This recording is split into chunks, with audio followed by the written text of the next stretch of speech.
Welcome to the Make Big Happen podcast. I'm Mark Moses, founder and chairman of CEO Coaching International. My guest today is Jaspar Weir, co-founder and president of TaskUs, a company that started with $20,000 and is now a publicly traded billion-dollar global enterprise. But this isn't just any interview. I had the opportunity to coach Jaspar, his co-founder Bryce, and 11 members of their leadership team.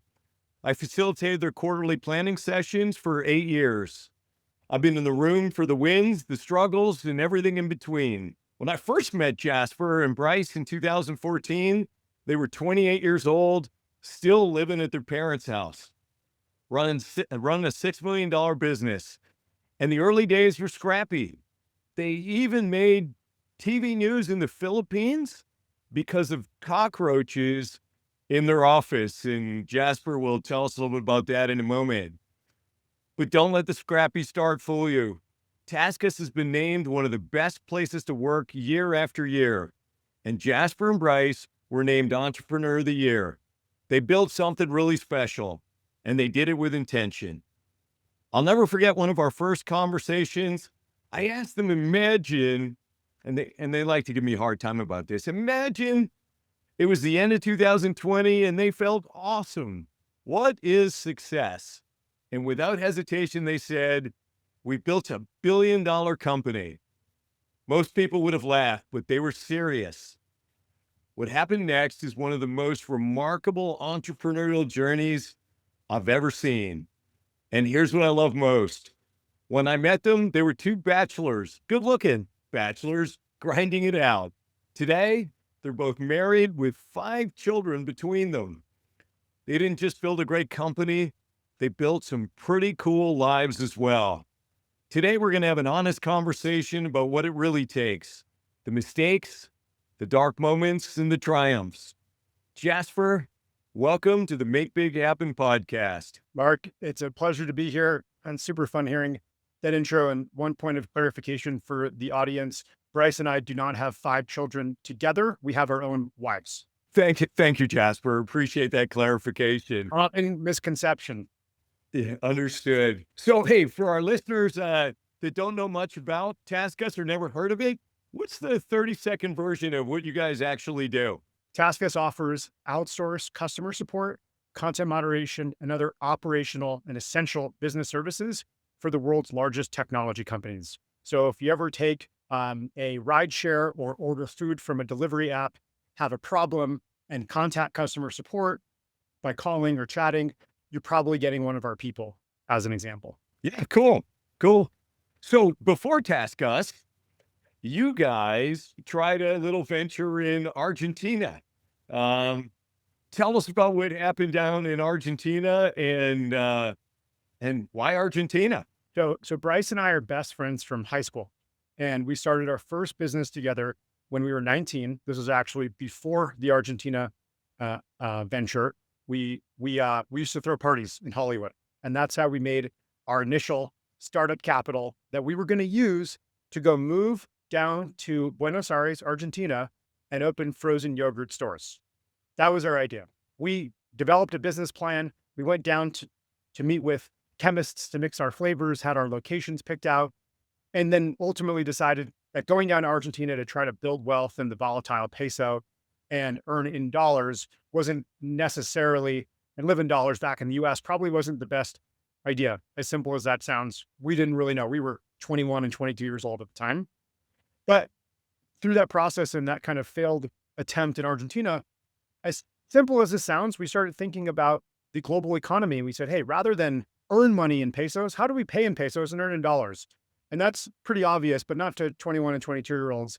And through that, we started thinking about the global labor marketplace and virtual assistants. And that's ultimately how TaskUs was launched back in 2008. So you get back after this crazy ice cream venture, and why outsourcing and why the Philippines? So Tim Ferriss, I'm sure your listeners know the 4-Hour Workweek, pivotal book in terms of making people really think about leveraging their time and leveraging the global talent pool. So Tim really romanticizes this idea of a virtual assistant in the book. And so we had read that and we said, wow, this is the future of how people are going to work. We need to get in this trend. But we didn't know anything about anything really, and started researching, well, where are the most popular countries where we could have virtual assistants? And it started in Argentina. We said, hey, can we do it in Argentina? Didn't work there. But then we started looking at a dozen different countries. And Bryce and I would literally look through a call center directory, and we would call other call centers, tell them this idea we had, and try to convince them to give us a week free with one of their people so we could kind of test this service. So we had tested all these different countries. We had them doing random tasks for us, figured out who was good at English, and in a very haphazard way, decided the Philippines was the best place for us to open our operations because the English was excellent. The attention to service was fantastic. Any of you that have dealt with Filipinos or have Filipino friends know just how amazing people they are. And for the cost, we found that to be the very best place in the world. Now, we were lucky. It was actually, this was 2008. 2009 is the year that the Philippines actually became larger than India for BPO, our industry, which is business process outsourcing, which encompasses the call center industry, amongst others. And so we were kind of right place at the right time as we chose the Philippines. How scrappy was it in the early days? Oh my God, Mark, Bryce and I were in Santa Monica. We lived at home with our parents. We would work out of a spare room in Bryce's parents' house. We had like old school phones. We, for our monitors and our computers, I found somebody on Craigslist. This was the global financial crisis, right? And so I'd go on Craigslist and I'd find businesses shutting down, and I'd go barter and get all this office equipment. And I'd show them, I literally would print out pictures of our website and say, here, I'm going to give you hours of service on this website that we're building, but I need all of these office chairs, all these computers. And we were able to strike deals because of the time. But that's how scrappy it was in Santa Monica. Eventually, we opened a small office in the Philippines. Our office in the Philippines, most call centers are located kind of in downtown Manila, the metro area. There's hotels, there's restaurants. It's very urban, but we couldn't afford to be there. So we opened an office, which is about an hour outside of Manila in a town called Bacoor, Cavite. And we opened one little office on the second floor of an auto mechanic shop. That's all we could afford at a time. We had plastic chairs for office chairs. We had small and very cheap computer monitors, residential internet lines, cockroaches and rats who would sometimes on the wires, and internet would go down. I mean, it was crazy. But we didn't have any money, and we also didn't know any better. So that's how scrappy it was. And it didn't get better for a long time. So what's up with I remember one day I was talking to Bryce, and he was devastated about the news with the cockroaches in the office. Tell us about that. It was much more than cockroaches. So we went under investigation by the NBI, which is like the Filipino version of the FBI. And they had alleged that we had pirated software and really had come in to just kind of see what we were doing and see if they could find a way to make money from us, which we did not comply with. But they shut our operations down, brought in TV cameras to try to embarrass us. And it was just one of those experiences that I remember Bryce and I being on the phone, and we were in the same city at the time, just saying like, well, it's been a good run, but clearly this is the end. So it turned out to be a really pivotal moment for us, because to see our team react the way that they did and do literally heroic things to get our clients back online showed the resiliency of our team and the business. And from that moment on, and brought us closer together as a team, really. And from that moment on, I think we knew we could overcome even the largest of challenges. I've been down there with you and went to Chateau Ridiculous. It is absolutely ridiculous. I couldn't believe when we walked in and how nice it was. It's like everything I imagined, the coolest Google office ever. It was incredible. how did you go from this cockroach office to the Chateau Ridiculous and all the other offices that are just so unique and cool? We always wanted nice offices. We just couldn't afford it at first.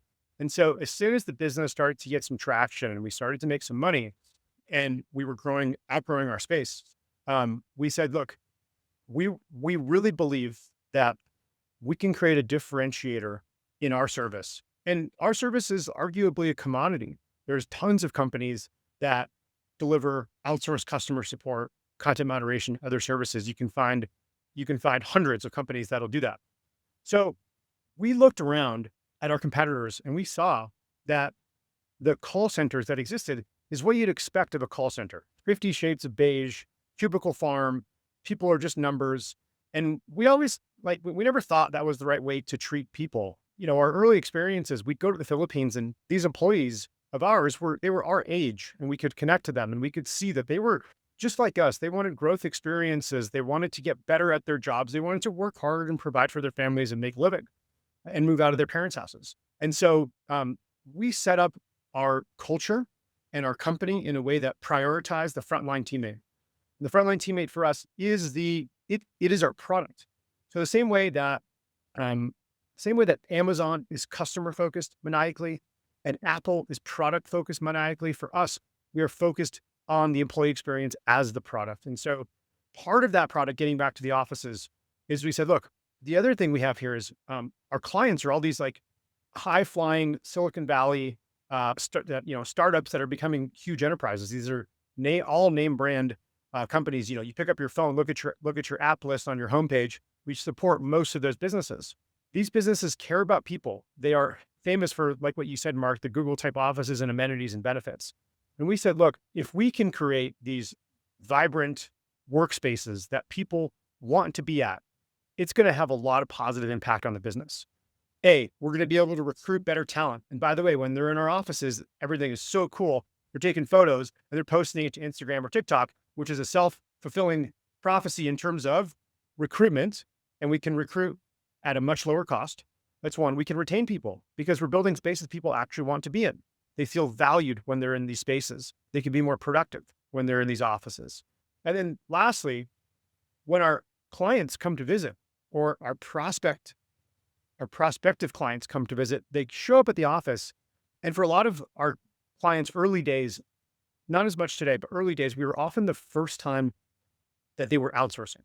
And it's a scary thing for a company for any company, but really especially companies that feel like they have this amazing culture they don't want to lose. And part of that comes from their offices. And so they come to our office and they say, wow, this is incredible. And what they say time and time again is, this feels like one of our offices. That is by design. And for us, the more we can make them feel like, hey, this is not such a scary thing going to some random call center all halfway around the world. This feels like us and this feels like our culture. That really allowed us to have a lot of early success because not everyone looked like us. And frankly, we weren't trying to market to every single customer. We avoided the large telcos, the big insurance companies, the traditional banks. We avoided them for many years, largely because it was hard for us to break in. We didn't know anyone at any of these companies, but also we didn't think that they would truly value the way we treated our employees. They wouldn't truly value, and we don't think some of them truly value customer experiences. And so we found much better alignment with these kind of high growth consumer web companies. So I remember in the early days when you guys were explaining the business to me, and Uber was your biggest customer at the time. And you also said you worked with, and I understand some of the complaints that people might call in for with Uber, the late fee or the cancel charge or whatever it is, didn't like my driver or whatever. But you also work with Tinder. What kind of complaints were you getting there? I can't speak directly to the work of our clients, but there's all sorts of things associated with any application that if you're locked out, if you have billing issues, any ways of using the application. So there's a level of support needed really for any physical product, and they're the same thing for any digital product. And look, it could be such a tiny scale because people could think, well, why would anyone ever call that person, right? Same thing. Think about a McDonald's. McDonald's has a customer support team. Why would anyone want to call McDonald's? But one in out of every 100,000, 10,000 visits or customer interactions, something goes wrong or some customer does need to get in touch. And so for even the products that you can't even imagine what they would have need for customer support for, there might be a smaller need. We also do other services, things like content moderation, which any social network or dating app would need, things like data annotation and other things that are used to kind of train AI algorithms. And so it's sometimes not customer facing work and things that are going on behind the scenes that are helping to build or refine some of the technology products that our clients built. So in 2014, when you and Bryce sought out coaching, why did you seek out coaching? Firstly, you were younger than most of our clients at 28. And by the time folks get to 6 million, they often think they have it all figured out. So what was it for you guys? You weren't even our first coach. I believe you were our third potentially.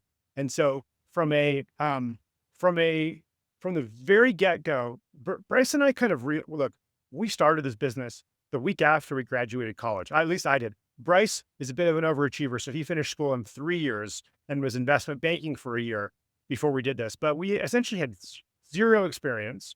And we just knew, and we were just getting our ass kicked. And we knew that, like anything, if you want to be great, talk to people who are great and get coaching. It's, both Bryce and I share a love for fitness with you. And we're in pretty good shape, but still, we still work with coaches and people still work with trainers. That's why professional athletes work with trainers, because if you want to be the best at something, go get the best coach in the world. That's what I think. And so we knew it from an early stage. We said, look, we are so young. We are so inexperienced. If we do not treat this like our business school, the business school that we never went to, we're going to fail.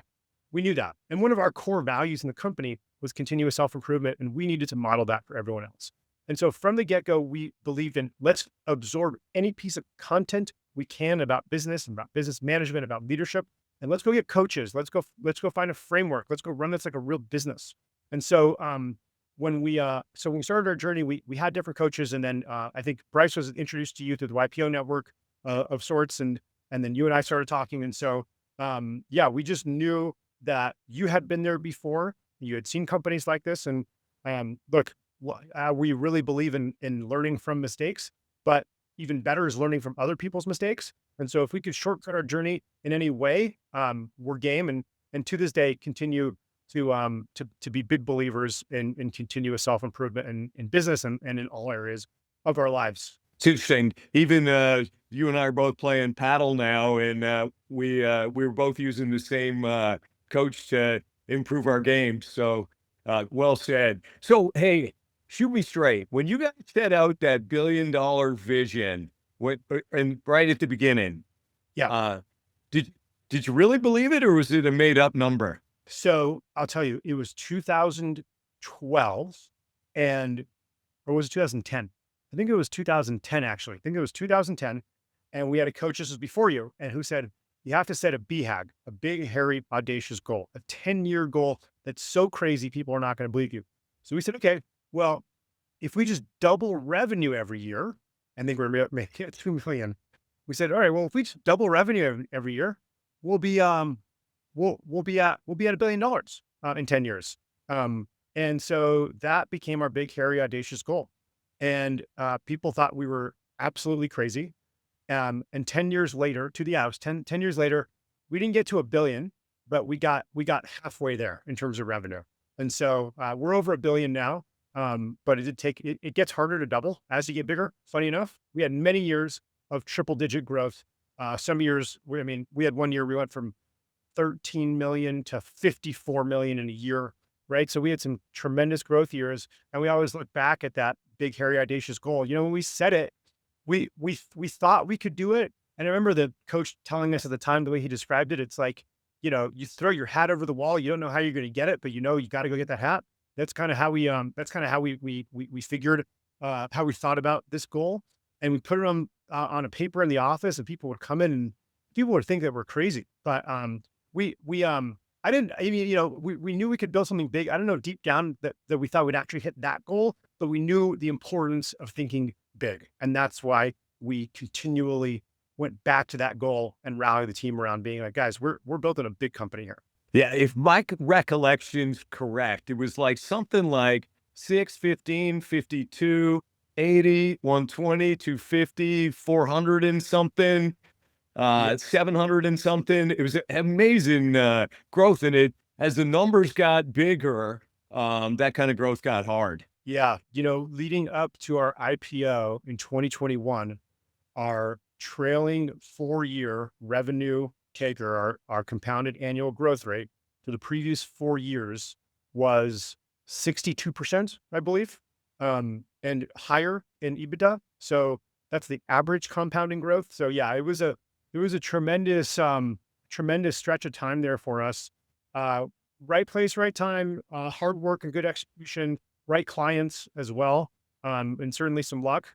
But it was a tremendous growth stretch for us leading up to the IPO. I got to go out of order because I remember one day we were in the Philippines together, and Bryce and I were on the treadmill. And of course, he's a super great athlete and he was going super fast. And I didn't have to keep up with him on the treadmill. We could just speak to each other. And you were like lounging around the gym, schmoozing with, I said, what kind of workouts this guy doing that? Give you a hard time after. And do you remember what you said? What did I say? I don't remember exactly. You were out trying to get a deal done with one of the San Francisco really cool companies, and like you said, man, I think I just got a deal done, and you're just working your way around the gym, and you said that's everybody goes, everybody stays at the same hotel, and the gym in the morning is the best place to meet everybody. That's right. That's right. Yeah. I mean, Not your best workout, but you got a bunch of work done. I worked out after that. Don't worry. So you started implementing the quarterly sessions with the leadership team. What changed about the way you operated when you begun to do that? I look back, and when I talk to other earlier stage companies, I look back at what we did with your help in establishing really an operating cadence and like a leadership management cadence that was probably fully over processed when we started for how small of a company we were. It was probably overkill, but it was the best thing we ever did as a company because, like anything else, it's a muscle. To this day, we still have more or less the same structure for our strategic plannings. And that consistency is so important. And the focus on goal setting is so important. And when you're early on, I remember you set these goals a quarter out, and you can't even think the next day. And yet you're setting these quarterly goals and you say, how this is crazy. This stuff actually work. And at first, the first few quarters are hard and you miss, right? Like you really you overcorrect or you don't have a big enough goal. And over time though, you start seeing and getting better at actually the practice of setting goals and understanding what is achievable. And then once you start doing that and can create a cadence in which you're setting the right goals, which are pushing your team just enough, it's magic what happens when you start seeing, you make that $1 million revenue goal and all of a sudden the revenue that comes in is $1,001,001. It's unbelievable what setting goals can do and what intention can do and how it can go down if you truly believe it throughout the whole business. And so we had this quarterly cadence of how we set goals, how we talk about the most important things in the business, and how we come together as a leadership team. And while the composition of the leadership team changes, the business challenges change, the practice of getting together, especially in a remote environment, which we are now from an executive team perspective, getting together in person, we just did this 2 weeks ago in Austin, is to chart the course of the business is so important and something that I find most smaller companies miss entirely.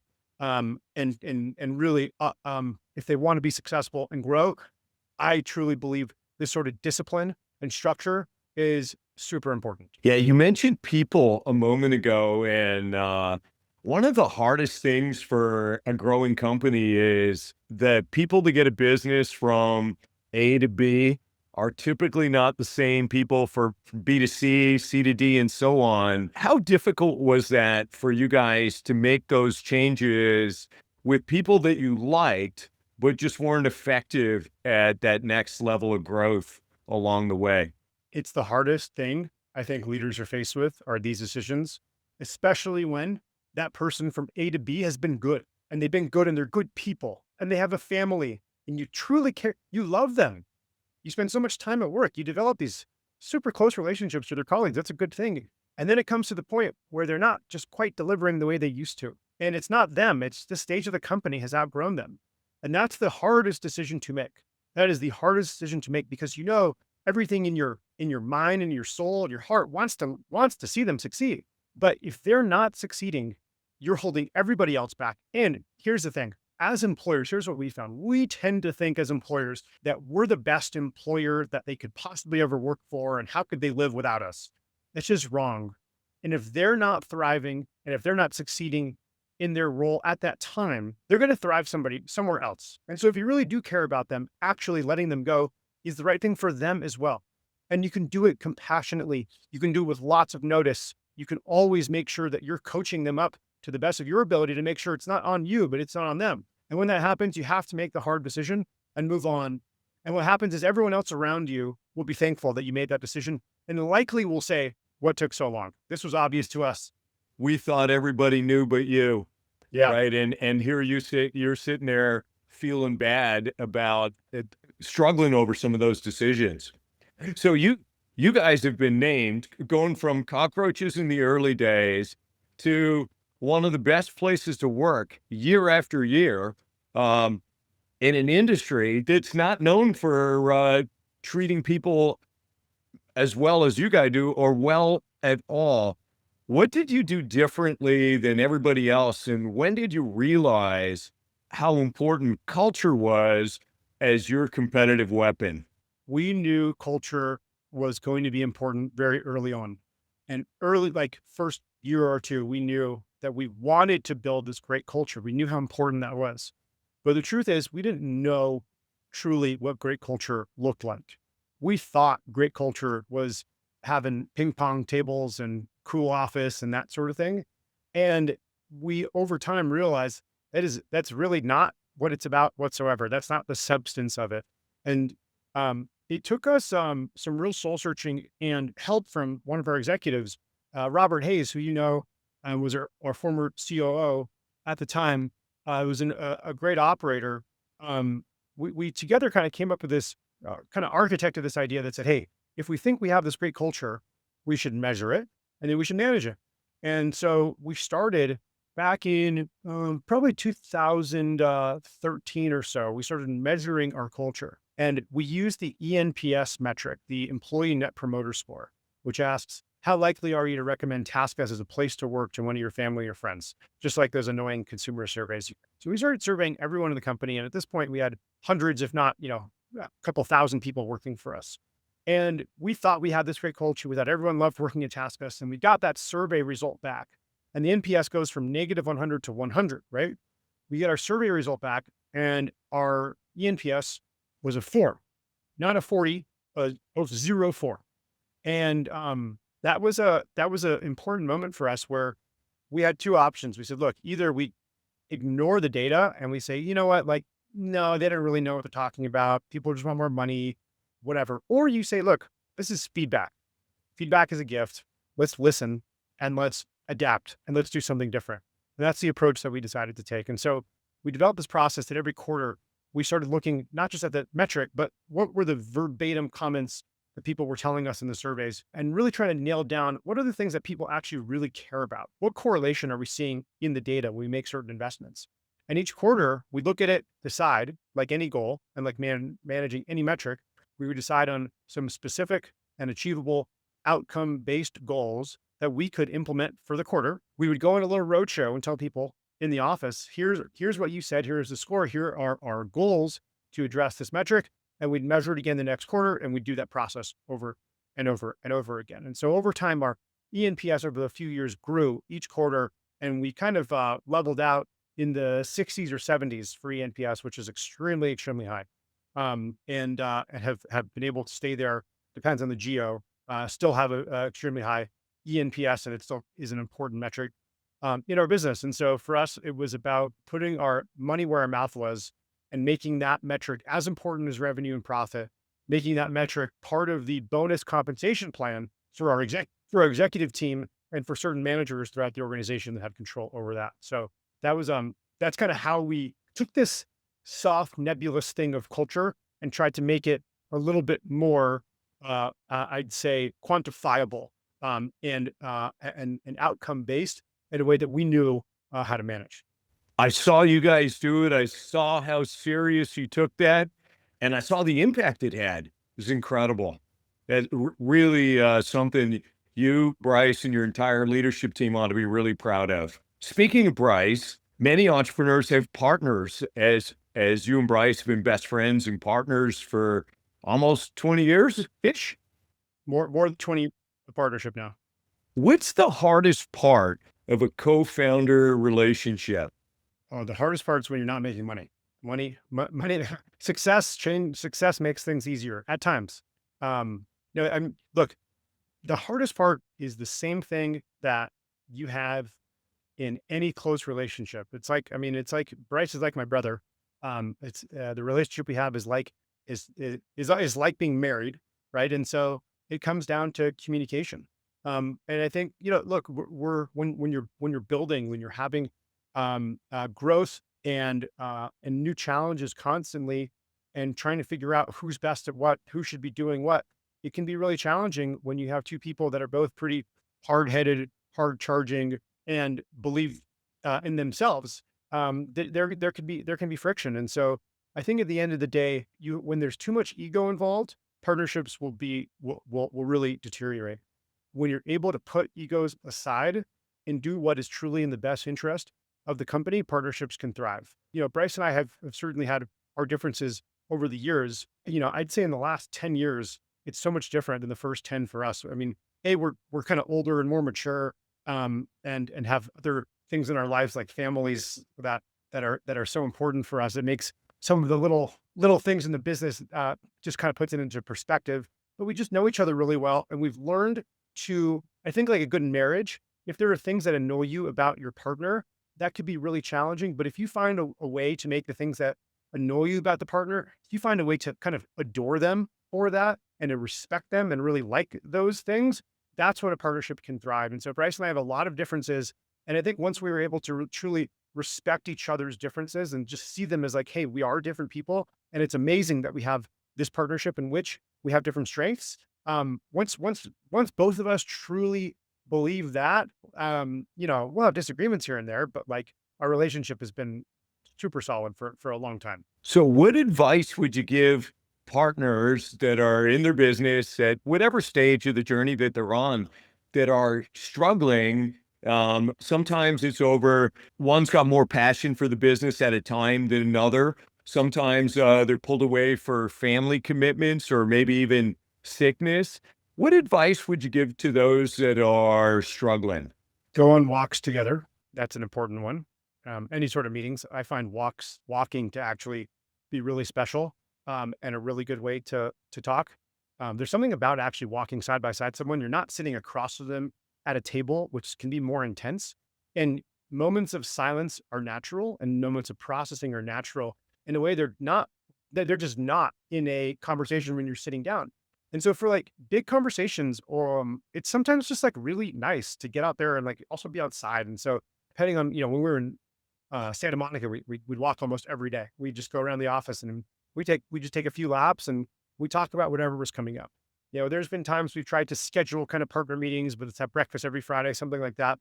I think the important thing here, it doesn't matter what you do or how you do it. It comes down to constant communication and open and honest communication about how you're feeling, about the business. And if things are at I think if things are at a point of disagreement, finding a good mediator and finding a good coach. And Mark, you serve this for us a couple of times, which was highly impactful. But sometimes you need somebody, just in the way that we were talking about coaching earlier. Just the way I believe in kind of couples coaching is a really strong thing to do and a smart thing to do in your relationship before you have issues, right? And so learning to communicate, learning each other's differences, and making sure there is time to work on the partnership would be my advice. Well said. At 32 years old, you guys decide to go through a process to sell the business. Why did you want to sell the business? Why did you choose Blackstone specifically? What were you looking for in a partner? And what did you learn going through that process? Bryce and I always wanted to create financial freedom for ourselves. And with the success that TaskUs was on, uh, we still had not really capitalized on the enterprise value of the business. We pumped all cash back into the business. We took distributions we needed for living, but we lived extremely modestly. And so one of the things for us was, hey, things have been going really well. Let's monetize. We've been doing this for 10 years plus. Let's if this business is worth, hundreds of millions of dollars today, let's go sell at least some of our shares to make sure that for ourselves and our future families that we're set. That was always something that was really important to us. And so at that time, we kind of got to that place and we said, let's just go see what's possible at this point. And the business was growing super fast and continued to grow really fast, even through the process that we ran. So we went out, we got bids from 16 different private equity companies.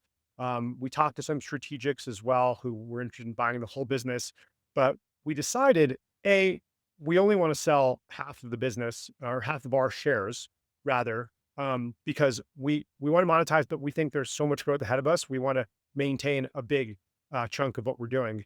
And Blackstone for us, while it wasn't the highest bid, we were just really big fans of the team that we were going to be working with the firm overall. And there's a reason why they have the reputation they do. It's truly an incredible business. They've been great partners for us. So why did we want to partner? The monetization, being able to sell, and also I think having the backing of a brand like Blackstone. While they've been helpful for introducing us to customers, and there's certainly things they've done to help our business. Nothing potentially tops just the brand recognition. And so when we go to our big clients, they know that, we're here to stay, that we're well backed financially. And as we moved up the enterprise, people just took us a little bit more seriously. And I think hard to quantify exactly what that does, but it's certainly possible that that could have been enormous impact on our business. So we wanted to partner with people that would think about how to make money while we thought about how to run the business. So then, couple years later, you decide to go public. So why go public? And take us through, I was there with you and I was watching you guys in the pre when they were setting the price, and it was just, hey, what's going on over there? And I thought it was fascinating to watch. And then the bell rings and you open at $2.3 billion, and then it closes opening day at $3 billion. And take us through what that felt like. Yeah. So we did our deal with Blackstone in 2018. The company continued to grow really well the first few years of the partnership. And so in 2020, we started talking to Blackstone, who said, hey, the markets are really hot right now. There's a very good IPO window, and this doesn't happen all the time. So let's get ready to go public. We said, all right, let's do it. If you guys say that's the right move, we're in. And so we began to prepare to go public. It was, I'd say, an incredible amount of work, an amazing learning experience through building a book, through pricing, through learning how kind of public markets work. For me, was really fascinating. We debuted, we wanted to set a reasonable price at the time for the IPO, where we thought we could get some run up as well. I remember someone told us, no one's ever going to remember, except maybe for you, Mark, what your IPO price was, but they will remember, did you go up or down, and how did the IPO perform?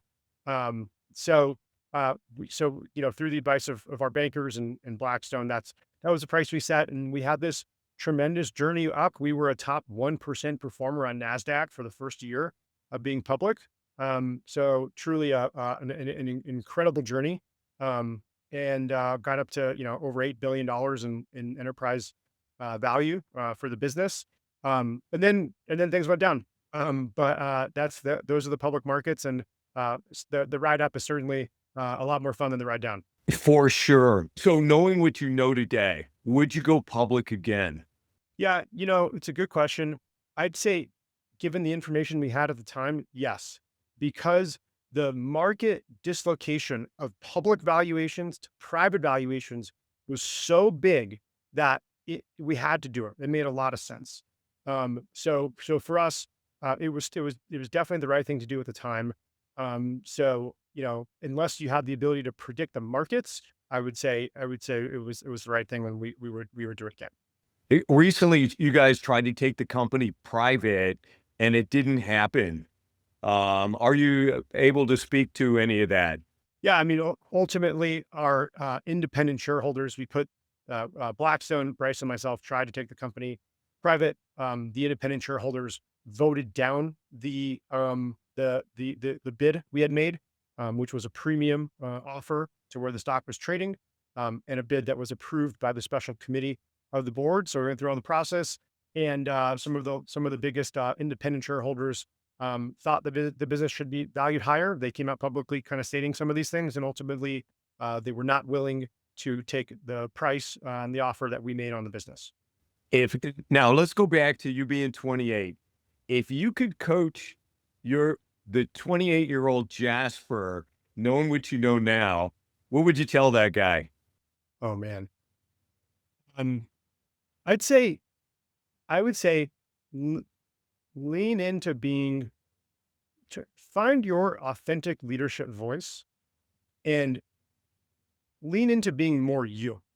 You don't need to try to be more like Bryce. You don't need to try to be more like Mark. You don't need to try to be more like the CEOs you see on TV or in movies.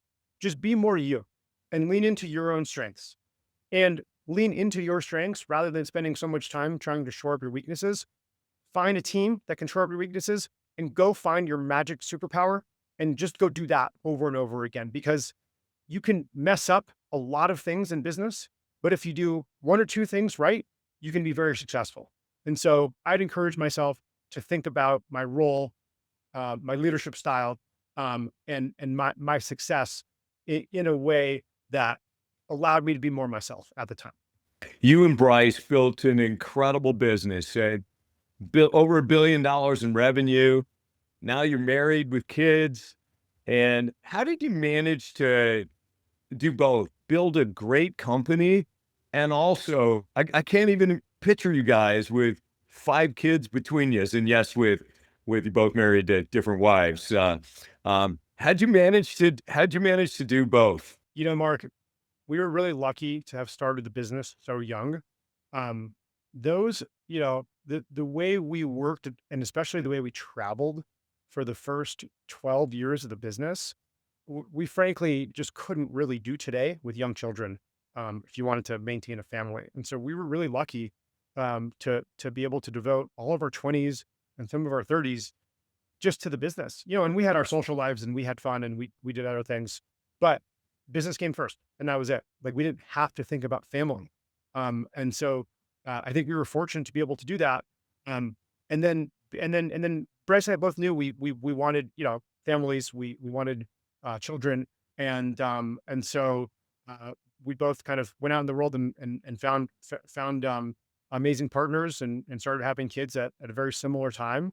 Maybe a little bit later than some, but for us, I think the business at that point was at a place where he said, look, we have great executive teams. We're still going to be working really hard, but we need to just work differently and smarter to be able to manage both family life and business life.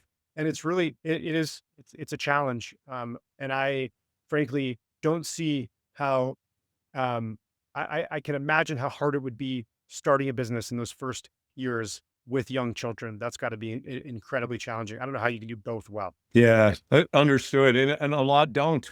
They struggle with that. Yeah. So before I ask you the last question, I don't want to miss asking you about AI. Peter Diamandis said there'll be two kinds of companies by the end of the decade, those that have fully embraced AI and those that have gone out of business. How has TaskUs embraced AI and used AI as a competitive advantage? Yeah. Look, for us, TaskUs is about providing solutions for our client. And so, well, historically, that's been largely people. Technology has always played a role in what we're doing. The systems that we're using, the way we use technology to automate certain processes. We've been trying to automate things and be able to take technological leaps for our clients for many, many years. It's part of our business. AI represents a kind of step change function that's even higher and that can accelerate that sort of growth. And so TaskUs today has partnered with some technology companies like Decagon and Regal on the customer support side to go to market with technology partners and look at a customer support process as an example and say, hey, if something can be done with an agentic bot, like we should do it with it, which is AI. We should do it with AI. But at the end of the day, you need to train the AI. You need to keep continuing to make sure it's optimized and constantly learning. And there are times where you're going to need people. And so we think that long-term TaskUs needs to provide both the technology, whether it's our own or our partners, along with people, because there's always going to be a need for people. Not everything's going to get automated.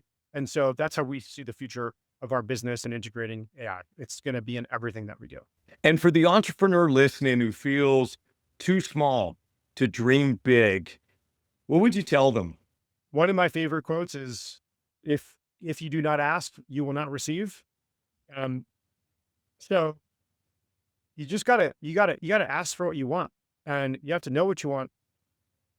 And we always said, like, why not? A lot of people have this kind of mentality of like, why wouldn't something work? And for us, it's like, well, why wouldn't we be the ones to build a big company? Why can't we be the ones who are going to be successful? Like, why not us? And I think, Bryce and I have been incredibly lucky, but we're not technical. We're not the smartest guys in the world, but we work hard and we believe in ourselves.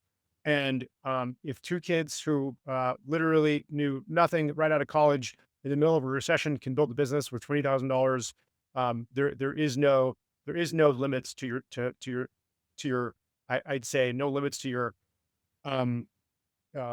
vision and to your what success can become. The years, what's the saying, Mark? It's the days are long, but the years are short. Over time, it's amazing what we can accomplish if we set big goals and hold ourselves accountable. Well, Jaspar, I want to thank you for, I appreciate having you as a friend. You're young, you're inspiring, you're fun to play paddle or cycle with, or whatever it is, adventure we're doing, whether it's seeing you in Saint-Tropez in the summer or wherever. I appreciate you employing my daughter, who loves, it's been 5 years she's been at TaskUs and loves it. And she is totally supports the commitment to culture and people and sees it every single day. And being that this is the first time I have taken over the Make Big Happen podcast, it's an honor and a privilege to have you, Jaspar, as my first guest. So thank you. The feelings are mutual, Mark. Thank you very much. There are three kinds of people: those who make big happen, those who let things happen, and those who ask what happened. Don't just listen to these stories, decide who you're going to be. Show notes and resources are available at ceocoachinginternational.com. Subscribe so you don't miss what's next. At some point, every leader faces a choice: play it safe or go big.